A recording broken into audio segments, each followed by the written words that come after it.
췌장은 상복부에 위치하는 장기고요. 명치 부위, 배꼽 그 중간에 위치하는 장기입니다. 후복막 장기라고 부르고 위장 뒤쪽에 위치합니다. 일반적으로 머리, 몸통, 꼬리 이렇게 세 부분으로 나누는데요. 췌장은 크게 두 가지 기능이 있는데 식사를 하시고 음식을 섭취했을 때 췌장에서 소화액을 분비를 합니다. 소화액은 단백질이라든지 지방, 탄수화물 이런 걸 분해하는 기능을 하고 그 외에 호르몬을 분비를 합니다. 이 호르몬 분비하는 것을 내분비 기능이라고 하는데 이런 호르몬을 통해서 혈당을 조절합니다.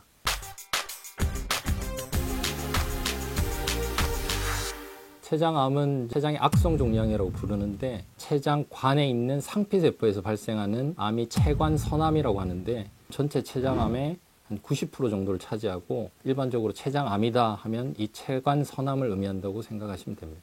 이 췌장암은 10대 암 중에 가장 예후가 나쁜 암으로 알려져 있습니다. 실제 5년 생존율이 10% 미만으로 아직도 정복되지 않는 가장 악성도가 높은 암이라고 할 수 있습니다. 이렇게 췌장암이 생존율이 낮은 이유는 조기 진단이 힘들기 때문입니다. 실제로 저희가 췌장암 환자를 진단 당시에 확인을 해보면 수술이 가능한 확률이 20% 정도밖에 되지 않고 나머지는 인접한 주변 장기나 혈관으로 침범이 돼서 수술적 치료가 힘든 상태로 발견되는 경우가 많습니다.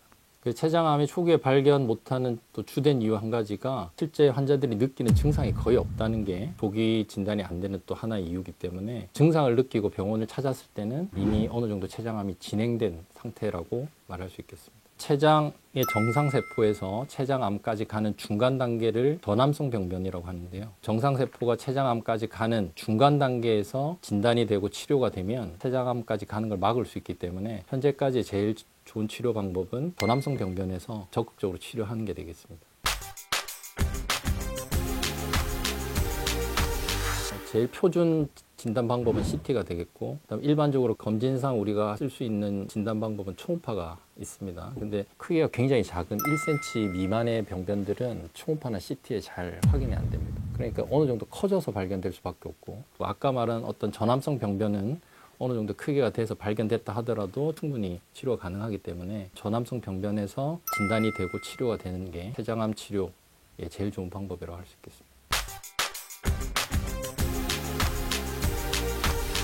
췌장암의 치료 방법은 크게 이제 세 가지가 있는데 수술 치료, 항암 치료, 방사선 치료 이렇게 크게 나눌 수 있습니다. 수술적 치료는 병변 자체를 완전히 다 제거를 하는데 일반적으로 이제 근치적 절제술 완전히 다 제거하는 절제술이라고 할 수 있고 근치적 절제술을 해야만이 췌장암의 완치를 기대할 수가 있기 때문에 수술적 치료는 필수적이다 이렇게 할 수 있고요. 20% 환자들만 수술적 치료가 가능하기 때문에 나머지 환자들은 비수술적 치료를 하게 되는데 비수술적 치료에는 항암 치료와 방사선 치료가 있습니다.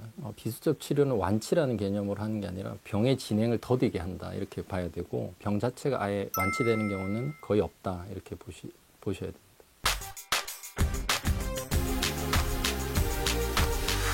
주로 말씀하는 게 이제 변이 많다. 가스가 많이 차고 방귀가 많이 나오고 냄새가 심하고 40에서 50% 정도의 환자들 수술 전에는 당뇨가 없던 환자에서 췌장이 절제 후에 당뇨를 경험하는 그런 부작용이 생기기도 합니다. 수술하고 나서 균형 잡힌 식사하고 규칙적인 운동하는 거를 이제 제일 중요하게 말씀을 드리고 기능 회복을 보통 저희가 설명할 때는 식사가 좀 편해지는 데까지 2달 정도 걸린다고 말씀드리거든요. 근데 운동도 하고 뭐 업무도 똑같이 보고 이렇게 하는 데까지 한 6개월 정도. 근데 이제 문제는 중간에 항암 치료를 6개월 정도 하기 때문에 항암 치료 부작용들이 계속 발생할 수 있어서 거진 한 7, 8개월은 지나야지 조금 편해지는 몸 상태가 되는 거죠. 가장 좀 명확하게 알려진 위험 인자는 흡연, 췌장염, 췌장암의 가족력 이런 거는 좀 뚜렷한 원인이라고 할 수 있고 그 외에 비만, 술, 당뇨의 발생 이런 것들은 다른 요소하고 복합적으로 작용하는 요소로 볼 수 있습니다.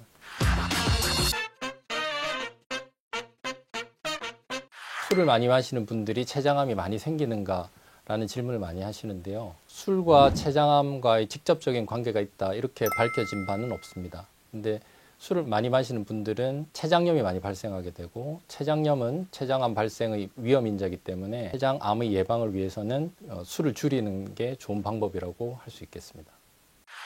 간혹 이제 외래에서 보면은 혈액형하고 췌장암하고 관련이 있는지 여쭤보시는 분들도 있는데요. 일부 연구에 따르면은 O형 가진 분들이 췌장암 발생률이 좀 낮다라는 보고도 있지만 대단히 연구가 아니기 때문에 아직 명확하게 그 사실이 증명된 바는 없습니다.